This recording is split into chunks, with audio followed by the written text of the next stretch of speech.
are a parish that welcomes all God's people. Wow, lots of children today.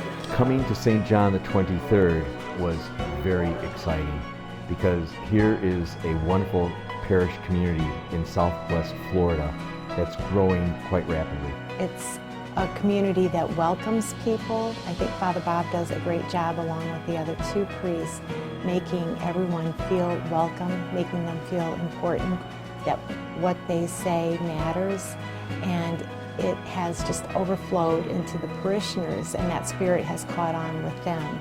It's that same message that took root right from the beginning. In January of 2002, with just 350 parishioners, the St. John 23rd Parish community was born without even a wall erected. They met at the Noonan Academy, and that's where they set up the chairs, broke down the chairs, set up the altar, and so forth. And they aggressively embarked on a capital campaign for a beautiful church building that we presently have. And the church was well over $9 million. And to think that in just 12 years, we've been able to pay off the entire mortgage is just astounding to me. Today, with more than 3,000 registered families, the parish continues to flourish. Now look at this church. It's exploding with members coming together to a beautiful building in order to celebrate the Eucharist. And what makes it such a special place, of course the stained glass and the beautiful marble all add to the ambiance. But what makes this parish so beautiful, really, is the people, their faith.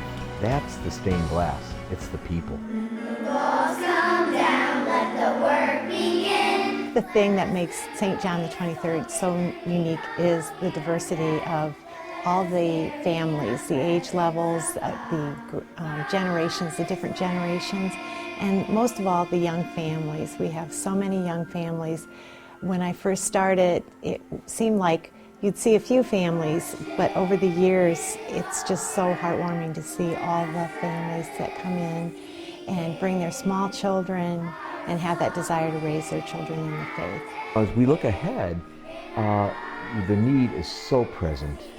We desperately need space. It's not a want, it's an absolute need. And I'm really hoping that people will really get on board and realize how important it is, not just for the present, but for the future. We really need a parish life center. I mean, there's no question. On Wednesday evenings, the church basically transforms into a classroom area, and we set up classrooms in every little nook and cranny that we can, because we do have two sessions, one that runs from 4:15 to 5:30, the other session runs from 6 to 7:15. And so in both of those sessions, we have two sections of first graders, two sections of third graders, fourth and fifth graders.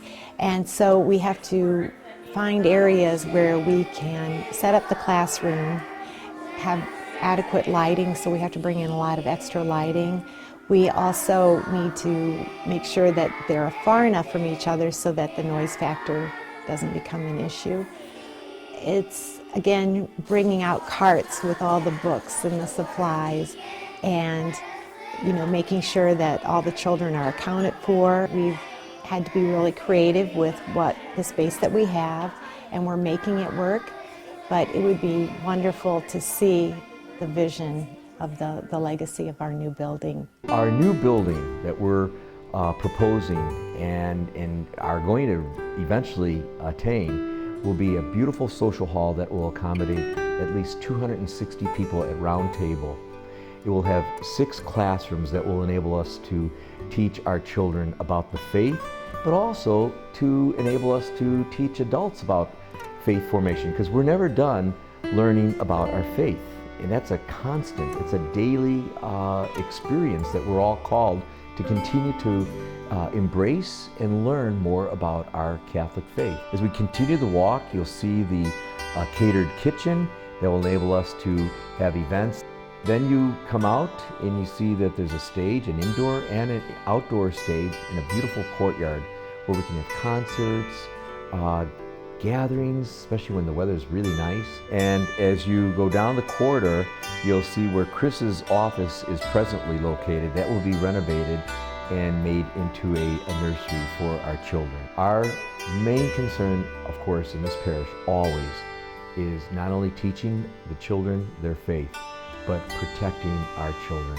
The way it's designed to protect our children is that at the end of the hallway, children will not be able to enter into the Parish Life Center without a parental supervision, and no one from the Life Center can go down into the classrooms. It was just wonderful to see how well thought out it was, where the children now can be dropped off in a separate area where they can safely go in, they can go to their classrooms.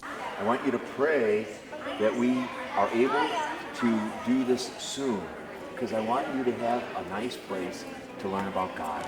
I think we're at a perfect opportunity in time to embark upon this whole project. I think now is the time. We cannot wait. We cannot wait. If people could really seriously pray over this and recognize that it's not about equal gift, it's about equal sacrifice. And it is a sacrifice that everyone tries the best to participate in it, because it's going to impact all of us. What we've done so far with this small space, I can only imagine how big and how much will increase the different ministries and how we help people and how we are out there in the community. Their pledge is going to touch the lives of so many Catholics today and tomorrow. You are a good kid. That's why I like you, Billy. It's all about building our legacy.